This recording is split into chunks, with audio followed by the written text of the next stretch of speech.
ખેડામાં ઠાસરામાં minor bridge ધરાશાયી થવાનો જે આખો મામલો છે, હવે માર્ગ અને મકાન વિભાગ તેમજ અધિકારીઓ સ્થળ પર પહોંચ્યા.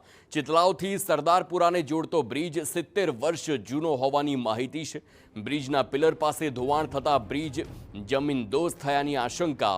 બે ગામને જોડતો બ્રિજ ધરાશાયી થતા બે ગામનો સંપર્ક તૂટ્યો.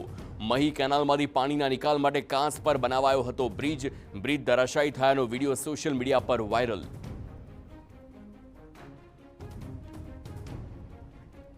તો તંત્ર વૈકલ્પિક રસ્તાની વ્યવસ્થા કરી નવા બ્રિજનું નિર્માણ કરે તેવી પણ માંગ કરવામાં આવી.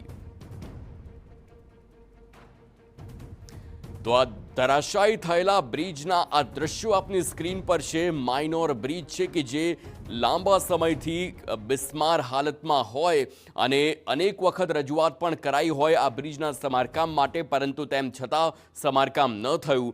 પાણીનો જે પ્રકારે પ્રવાહ આવ્યો છે, આ પાણી ધોવાણ કરીને ગયો છે અને તેના કારણે આ બ્રિજ પણ એવી જ રીતે ધરાશાયી થઈ ગયો. આપ જુઓ કેટલું મોટું ગાબડું એ પિલરની નીચે સુધી પડ્યું અને અચાનક જ પિલર નબળો પડતા ધરાશાયી થયો હોય તેવી આ ઘટના છે.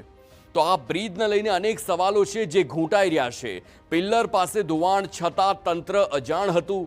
70 વર્ષ જૂના બ્રિજની સુરક્ષાની તપાસ નહોતી થઈ. આ સવાલ એટલા માટે છે કારણ કે આટલો જૂનો બ્રિજ હોય તો સમારકામ ખૂબ જ જરૂરી હોય છે. ચોમાસા પહેલા બ્રિજની ચકાસણી કેમ ન કરવામાં આવી?